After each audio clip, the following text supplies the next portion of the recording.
بسم الله الرحمن الرحیم. الحمد لله و الصلاة و السلام علی سیدنا محمد و علی آله و اصحابه اجمعین.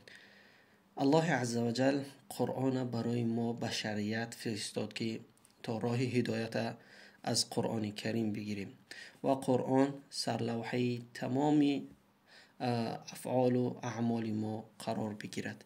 از آن جمله تربیه فرزندان ما باید بر رویه‌ای باشد که خود قرآن کریم تعلیم داده است و این چنین رفتار و گفتار و عمل ما طرز باشد که خالق این زمین و آسمان و خالق این انسانیت و بشریت باشد تا اینکه او خوشنود شود و رضایت او را ما دریابیم.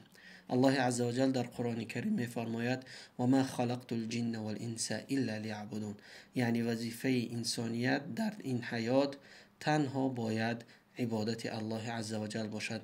با وجود اینکه زندگانی در روی زمین نیاز به مشقت و نیاز به کوشش ها دارد، اما بازم انسان باید هدف اساسی و مقصد اساسی را فراموش نکند که در این دنیا برای عبادت الله عزوجل خلق شده است. الله عزوجل می فرماید افحسبتم انما خلقناكم عبثا وانكم الینا لا ترجعون، یعنی که آیا گمان میکنید، آیا شما چنین میپندارید، چنین میشمارید که شما را عبث یعنی که بیهوده و یا اینکه بی مقصد بی هدف خلق نموده ایم؟ حاشا، الله عزوجل هرگز کاری بیهوده یا اینکه خلقی بیهوده نکرده است. پس هدف ما عبادت الله عزوجل است و عبادت الله عزوجل باید به طور باشد و به طور باشد که خود الله عزوجل از ما طلب میکند. پس قرآن را برای ما فرستاد تا اینکه ما در حیاتمون دستور عملی زندگانیمون قرار بدیم، ولی متاسفانه در این روز و شب‌هایی که ما الان زندگی داریم اکثریت ها قرآن را تنها در بالای سر مرده و در بالای سر کسلی و در بالای قبرها یعنی تلاوت میکنند و خلاص، ولی در باقی مساجد، در نمازها، در تلاوت قرآنی خودمان هرگز تدبر و تفکر معانی این کلام الله وجود ندارد. یعنی به کلی میتوانیم گفت که از قرآن کریم ما دور هستیم و حال شخصی که از قرآن کریم دور هست باید بداند بسیار حال بد را خواهد داشت در روز قیامت، چون که الله عزوجل در قرآن کریم میفرماید و قال الرسول یا رب ان قوم اتخذوا هذا القرآن مهجورا. روز قیامت پیامبر شکایت میکند به الله عزوجل که امتش این قرآن را هجران نمودن و دور انداختن. واقعیت همین است. اکثری ما در خانه ها چندین قرآن ها داریم، نداشته باشیم هم یک قرآن هست در خانه هر یک مسلمان. این قرآن الان در بالای رف ها پر از خاک و چنگ شدگی است. پس بیایید به الله عزوجل برگردیم و این قرآنی را که دستور عمل حیات ما هست از اون تعلیمات را بگیریم تا اینکه آبادی خود و فرزندان خود و خانواده خود را تضمین نماییم، چون که یگانه چیزی که هم برای مجتمع و هم برای خود شخصیت و هم برای عائله این فرد یعنی استواری و نیکی را و خوش اخلاقی را ضمانت می‌دهد این قانون ها و این اخلاقیات و این تربیه هایی هست که دین اسلام دارای او هست. هر کسی که از دین اسلام دور بشود، از تعلیمات دین اسلام دور بشود، می‌بینیم که امروزه چگونه جوان ها پیدا شده استاده است و چگونه اخلاقیات در بین جوان ها پیدا شده است. برای همین برای حفظ نسل و حفظ مجتمعی مسلمان نشین و اخلاقیاتی که تعلیمات اسلام هست، برای حفظ نمودن این با یکدیگر تلاش کنیم تا از قرآن کریم آن چیزهایی را که دارد بگیریم. الله عزوجل در قرآن کریم برای ما اکثر قصه های قرآنی ذکر نموده است. چرا چنین قصه ها در قرآن کریم وارد شده است؟ چرا ما باید در قرآن قصه ببینیم، قصه انبیاها؟ چون که این قصه ها دارای وعظ هست، یعنی که پند است، دارای اخلاقیات است، دارای تمام گونه اعمال، یعنی از خیر و شر در این قصه ها ما میبینیم که در قصه های قرآنی چگونه پیامبران یعنی امتانش انبیاها را چگونه آزار دادند و میبینیم در این قصه ها که چی کس و چی تعداد به پیامبران ایمان آوردند و حال کسانی که ایمان آوردند چگونه است. یعنی تمامی همین مسائل در قصه های قرآنی وارد شده است. قصه های قرآنی به فرق از قصه هایی که ما در دنیا نقل میکنیم به کلی تفاوت دارد، چون که قصه های قرآنی این از جانب خالق ما هست، از جانب خالق زمین و آسمان است، از جانب کسی هست که هم اول خلق را میداند و هم آخر خلق را میداند و هرگز نقطه از علم الله عزوجل در پنهانی نخواهد بود. مقدمه را زیاد طول نمی دهیم و می خواهیم با یکدیگر با این قصه هایی که قرآن کریم دارد با هم باشیم تا اینکه اندکی از واجباتمان را نسبت به قرآن کریم ادا کرده باشیم و از کسانی نباشیم که روز قیامت رویهایمان سیاه گردد و پیامبر ما از ما شکایت کند. و این قرآن را با هم باز میکنیم و میبینیم که این قصه هایی که دارد چی چیزها را به ما تعلیم میدهد. بسم الله الرحمن الرحیم. اولین قصه ای که ما میخواهیم که در باره‌اش با هم دیگر نقل نماییم این قصه حضرت هابیل با برادرش قابیل هست که فرزندانی حضرت آدم علیه السلام است. برای نقل نمودن این قصه ما نیاز داریم که از قرآن کریم استناد بگیریم، یعنی اینکه قصه را به طور روایت نماییم که صحیح باشد و گوینده اش صادق باشد. چی کسی صادق تر از رسول الله صلی الله علیه و سلم است که قرآن کریم در اون شخص وارد نازل شده است به وحی الله عزوجل. یعنی اینکه این قرآن کلام الله عزوجل است و این قرآن دارای این قصه قابیل و هابیل است. پس ما به شخصی غیر از پیامبر اکرم صلی الله علیه و سلم تکیه نمی کنیم، چون که اکثریت ها از یهود و نصارا این قصه ها را تحریف نمودند و در آن چیز اضافات و زیادتی و حتی جایهایی که طعنه هست به پیامبران و به دیگر انبیاها. برای همین ما قصه را از شخص میگیریم که برای ما صدقش معلوم است. این هم رسول اکرم صلی الله علیه و سلم است. در قرآن کریم آمده است الله عزوجل می فرماید وَاتْلُ عَلَيْهِمْ نَبَأَ ابْنَيْ آدَمَ بِالْحَقِّ إِذْ قَرَّبَا قُرْبَانًا فَتُقُبِّلَ مِنْ أَحَدِهِمَا وَلَمْ يُتَقَبَّلْ مِنَ الْآخَرِ قَالَ لَأَقْتُلَنَّكَ قَالَ إِنَّمَا يَتَقَبَّلُ اللَّهُ مِنَ الْمُتَّقِينَ. الله عزوجل در سوره مائده ذکر قصه به ما می کند که به نام قصه ابنی آدم، دو فرزند حضرت آدم. چگونه ای که معلوم است حضرت آدم قبل از آنی که به زمین بیاید الله عزوجل او را و همسرش را در جنتی که الله عزوجل ذکر می کند در آنجا اونها را چی کرده بود؟ یعنی قرار داده بود و آنها هم با وسوسه شیطان نافرمانی الله عزوجل را کردند و نزدیک به درخت شدند که از آنها نهی شده بود که از آن درخت استعمال نماید. خوب قصه را درباره فرزندان آدم هست. حضرت آدم بعد از آنی که در زمین می آید، در زمین قرار می گیرد، الله عزوجل گناه او را می آمرزد و به او امر می کند که هر کسی که بعد از تو ذریه تو فرزندان تو هر کدامی از اونها به الله عزوجل ایمان آوردند الله عزوجل روز قیامت آنها را جنت وارد می کند و هر کسی هم که ایمان نیاورد و دشمنی و عداوت و بغض و کفر پیشه کرد پس واردی دوزخ خواهد شد.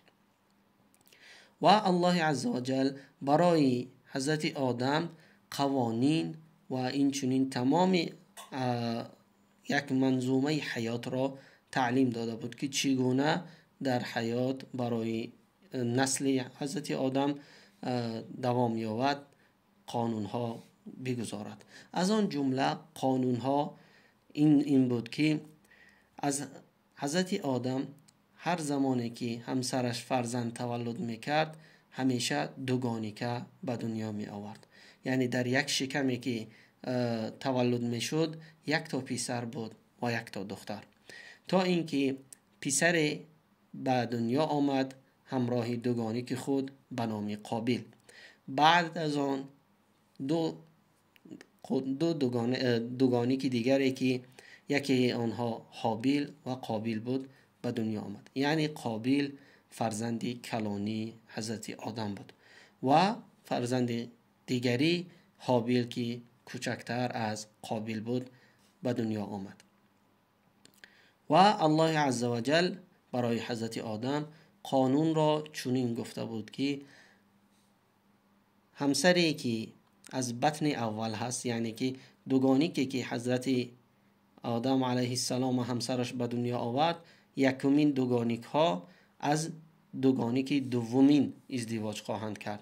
یعنی دوگانیک قابیل از کی را میگیرد؟ حابیل را به ازدواج میگیرد. و این چنین قابیل باید دوگانیکی که همراهی حابیل به دنیا آمده بود او را به همسری بگیرد. ولی دوگانیکی که قطعی قابیل به دنیا آمد بسیار مظهر و جمالی زیبایی داشت، ولی دوگانیکی که همراهی حابیل به دنیا آمده بود نه چندان زیبارو بود.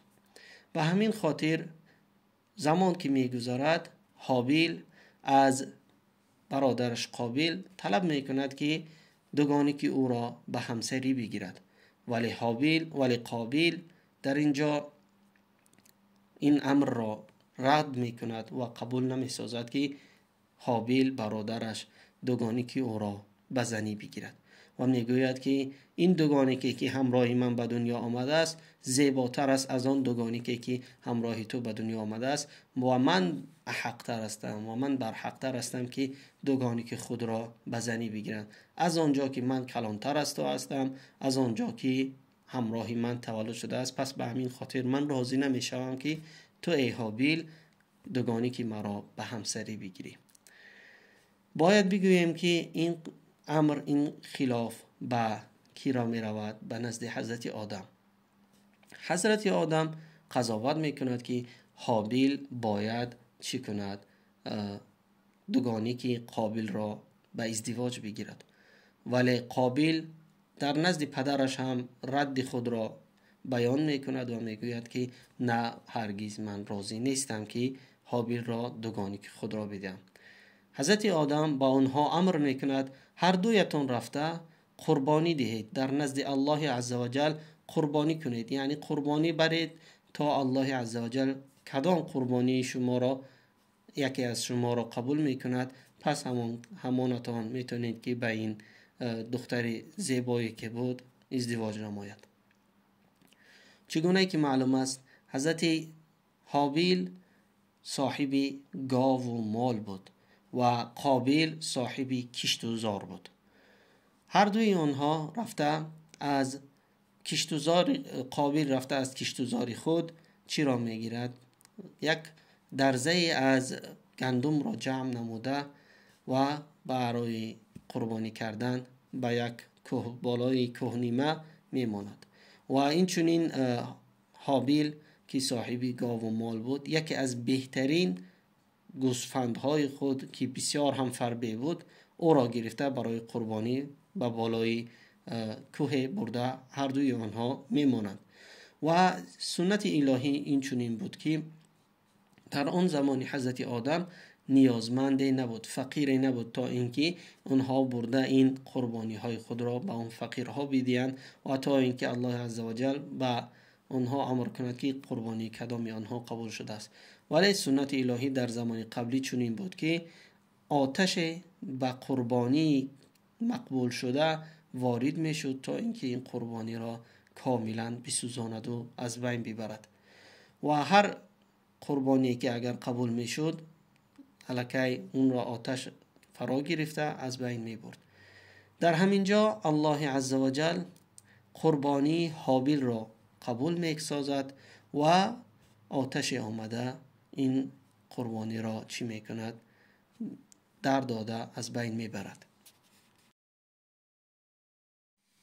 در اینجا حضرت آدم مشاهد این اعمال قربانی اینها نیست، چون که قبل از آنی که مشاهده این اعمال شود الله عزوجل به آدم علیه السلام امر می کند که آیا می دانی که من در سرزمین مکه خانه دارم، یعنی خانه کعبه هست؟ حضرت آدم می گوید در جواب که اللهم لا، خداوند ای بار خدایا هرگز من نمی دانستم که خانه در این روی زمین وجود داشته باشد. الله عزوجل امر میکند حضرت آدم را که به زیارت کعبه برود، چگونه ای که در روایه ابن جریر رحمه الله آمده است. این تفسیر این آیه ها را حضرت عبدالله ابن عباس چنین میگوید: واتلو علیهم نبأ ابنی آدم بالحق. ای پیامبر اکرم صلی الله علیه و سلم به یهود و نصارا که در شأن اونها این آیات ها نازل شده است، اونها را تلاوت کن بر حقیقتی که در قصه ابن آدم آمده است، یعنی قصه ای که هابیل و قابیل دارد. بر این یهود ملاعین، بر این یهودی که از اونها همیشه آزار و اذیت پیامبران آمده است تلاوت کن، با آنها بفهمون که قصه قابیل و هابیل چگونه است. واتلو علیهم نبأ ابنی آدم بالحق، یعنی به حقیقتی که هرگز در آن نه تبدیل است و نه دروغ، این گونه با آنها این قصه را نقل نما. واتلو علیهم نبأ ابنی آدم بالحق اذ قربا قربانا فتقبل من احدهما ولم يتقبل من الاخر قال لاقتلنك. یعنی که هنگامی که قابیل و هابیل امر شد که قربانی کنند، قربانی هابیل برادری کوچک قبول گشت. و اینجا قبول گشتن با اون معنی نبود که الله عزوجل میخواست که هابیل اون دختری زیبا را بگیرد، نه، اینجا در خودی وصف قربانی کردن است که اینها قربانی را بردن، چون که هنگامی که هابیل قربانی برد بهترین گوسفندش و فربهترین را برده برای الله عزوجل فدا میکرد، قربانی میکرد. ولی در قابیل که باشد قربانیش یک درزه از خوشه گندم بود و چگونه که در روایت ها آمده است میگوید در بین این خوشه های گندم قابیل یکی از خوشه ها بسیار پربار بود و قابیل میگوید از بین همین درزه که جمع نموده بود همون خوشه را گرفته نمیماند برای اینکه قربانی شود. اینجا در جنس قربانی هم سخن می رود، چون که خوشه و این گونه زرع نمی‌باید برای قربانی عطا کرد. ولی در عموم یعنی قابیل نیت پاکی نداشت و برای همین بود که از چی شد؟ از قربانی قبول شدن محروم گشت. وقتا که قابیل می‌بیند که قربانیش قبول نشده است، خشمش 2 برابر زیاد می شود و میگوید لاقتلنک، یعنی تهدید میکند او را که من تو را میکشم ای هابیل. به خاطر چی میکشد؟ به خاطر اینکه الان که همه خشم مرا میبیند، یعنی در عائله خودشان خشم او را میبینند که راضی نیست که دوگانی که خود را به هابیل بدهد و میدانند الان که قربانی هابیل قبول شده است و قربانی او قبول نشده است، پس هرگز کبر و غرور او نمیماندش. برای همین است که الله عزوجل میفرماید واتلو علیهم نبأ ابنی آدم بالحق، یعنی قصه ابن آدم را به حقیقتی که الله عزوجل میگوید باید نقل نمایید. باید بفهمونیم که عاقبت دشمنی، عاقبت کینه و عداوت که در اکثر ما عائله ها وجود دارد و خصوصا بین 2 برادری از یک مادر و پدر، باید بدانیم که این قصه ها تربیت ما هست که الله عزوجل می فرماید ببینید که این حال 2 نفر چگونه هست. وقتا که قابیل میبیند که قربانی او قبول نشده است، امر میکند که من تو را میکشم، لاقتلنک. قال انما یتقبل الله من المتقین. هابیل برگشته به برادر خود میگوید آخر الله عزوجل قربانی کسی که تقوای الله را و قدر الله را و قیمت الله را میداند، الله عزوجل از او قبول میکند، از متقیان قبول میکند قربانی را. بعد از آنی که میبیند هابیل خشم برادرش قابیل پایان نمی آید، در دوام چنین میگوید لئن بسطت الی یدک لتقتلنی ما انا بباسط یدی الیک لاقتلک انی اخاف الله رب العالمین. اگر که ای برادر من تو قصد کشتن من را کنی، پس بدان که من هرگیز در این جریمه قتل با تو شریک نمیشم، هرگیز من دستم را برای کشتن تو پیش نمیبرم. ما انا بباسط یدی الیک لاقتلک انی اخاف الله رب العالمین. من از الله عزوجل می ترسم و هرگیز دست به کشتار تو نمیزنم، دست به ریزانیدن خونی تو نمیزنم، چون که من به این کار اصلا راضی نیستم و این کار غضب الله را میارد و باعث دوزخ در آمدن ما میشود. اینی اريد ان تبوء باثمی و اثمک فتكون من اصحاب النار و ذلك جزاء الظالمین. یعنی من میخواهم که او را تهدید میسازد، یعنی هابیل برادر بزرگترش را تهدید میسازد به آتش دوزخ و میگوید اینی اريد ان تبوء باثمی و اثمک. من میخواهم که با این جریمه ای که تو الان میخواهی که مرا بکشی، تو گناه خود را که قصد کشتن را داری، تبوء باسمی یعنی گناه قصد کشتن مرا کردن را داری، این گناه را به دوشت بگیری و خود کشتار که گناه هست، دو گناه را بی اسمی و اسمی که فتکون من اصحاب النار. اگر که من در این کشتار همراه تو شوم، پس من هم گناهگار هستم ولی من همراه تو نخواهم شد و من میخواهم که تو هم گناه قصد کشتاری که من را داری و هم کشتاری که میکنی، هر دو این گناه را بر دوش گرفته و در دوزخ بمانی. و ذلك جزاء الظالمین. و این جزا برای کسانی هستند که در دنیا ظلم را پیشه میبرند. یعنی در اینجا هابیل برادر کلان خود را موعظه نمود و این چنین ترسانید از آتش دوزخ، ولی الله عزوجل در دوام آیات ها چی میگوید؟ میفرماید که الله عزوجل فطوعت له نفسه قتل اخیه. به این برادرش قابیل کشتنی هابیل بسیار هم زیب و زینت گرفت در نفس او و خواست که حتما برادر خود را به قتل برساند تا اینکه این دوگانی که زیباروی هست او را صاحب نشود و این چنین در بین عائله خود شرمسار نباشد که قربانی او قبول نگشته است. و در اینجا بود که قابیل هر روز فرصت میکافت که برادر خود هابیل را به قتل برساند. ابن جریر رحمه الله در وصف کشتار قابیل چنین میفرماید که هنگامی که حضرت هابیل با گوسفندها و مالهای خود قرار داشت، قابیل آمده او را کشانیده سرش را در سنگ میماند و از بالای سر او یک سنگ کلان دیگر را آورده میزند میگوید و در جا حضرت هابیل وفات میکند. و میگوید قابیل بعد از آنی که این کار را میکند دیگر حیران میماند، چون که یکمین کشتار در روی جهان به وقوع میپیوندد. از بشریت یکمین کسی که کشتار را سنت کرد و کشتار را به وجود آورد این قابیل بود.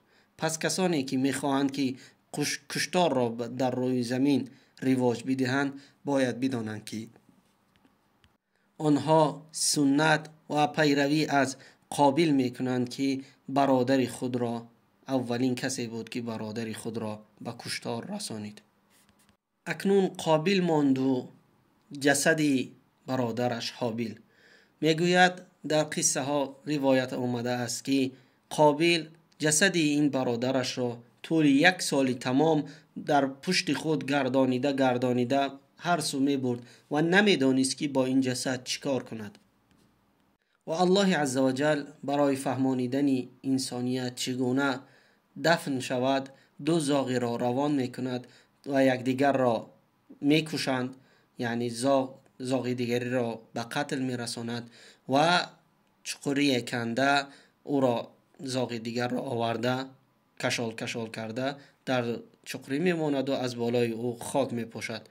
این صحنه را قابیل تماشا کرده از اینها عبرت می گیرد و می گوید اعجزت ان اكون مثل هذا الغراب فاواری سوءة اخی فاصبح من النادمین.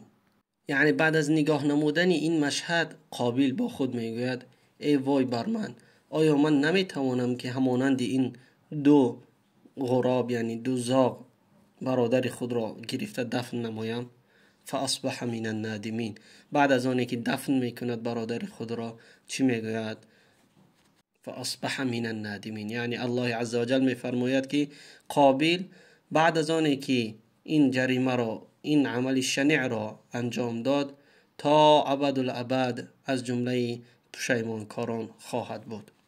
بعد از ارتکاب جریمه الله عزوجل فرمود که فقتله فاصبح من الخاسرین. یعنی هنگامی که مرتکب این جریمه گشت قابیل از جمله خسران گشتگان بود، از جمله کسانی که آخرت خود را برباد دادگی هستند. پس ببینید که رسول اکرم صلی الله علیه و سلم می‌فرماید هر جریمه قتل و کشتاری در دنیا رخ می‌دهد مگر اینکه گناهی از این گناه‌ها در قابیل نیز نویسانیده می‌شود، چون که اون اولین شخصی بود که کشتار را در روی زمین به ایجاد آورد. البته این همه به وسوسه های شیطان هست. این شیطان هست که انسان را از اول تا به آخر میخواهد که گمراه سازد. این قصه قابیل و هابیل باید برای هر یک عائله مسلمان، برای هر یک عائله‌ای که دیندار هستند و الله عزوجل را عبادت میکنند باید درس و عبرت باشد. باید کینه و عداوت را در بین خود جای ندهند. باید هر یک عائله بداند که الله عزوجل و قرآن کریم باید از همه چیز بالاتر و پیشتر باشد و هرگز پیروی هوا و هوس و نفس خود نباشه. باید بدانیم که همیشه شیطان در کمین است و میخواهد که ما را از راه صراط مستقیم دور سازد. باید بدانیم که حکمت و قضاوتی که الله عزوجل برای ما میکند خیرتر است، بالاتر است از هر حکمت و قضاوتی که ما فکرش را میکنیم. باید بدانیم که پدر و مادر ما هنگامی که رفتار و گفتارشان مطابق به کلام الله باشد پس گوش نمودن کلام آنها بالاتر و فرضتر است از گوش نمودن هر گونه وسوسه هایی که دلهای ما میکند. باید بدانیم که قدر و منزلت الله عزوجل همیشه بالا باید بایستد. همیشه در مد اول الله عزوجل را رضاییش را طلب نماییم در تمام اعمالمون و باید بدانیم که همیشه در امتحان الله عزوجل ما قرار داریم و لحظه در غفلت نباشیم و در هنگامی که میخواهیم صدقه قربانی برای الله عزوجل کنیم قربانی باشد که الله عزوجل او را از ما قبول بگرداند و با خود باید بدانیم که بهترین مال و بهترین چیزی را که ما داریم در راه عزوجل خواهیم قربانی نمود. یکی از صالحین میفرماید اگر من بدانم که یک نماز من در نزد الله عزوجل مقبول است برای من از تمام دنیا و اون چیزی که در دنیا هست بالاتر می ایستد. حضرت رسول الله صلی الله علیه و سلم میفرماید ان الله ضرب لكم ابني آدم مثلا فخذوه من خيرهم ودعوا شرهم. الله عزوجل در فرزندان آدم به ما مثال میزند تا اینکه خیر این قصه را و اون چیزی که نفع دارد از این قصه بگیریم و از هر اون چیزی که شر است و بدی است در این قصه از او دوری تازیم. الله عزوجل ما را در راه صراط مستقیم قرار بدهد. السلام علیکم.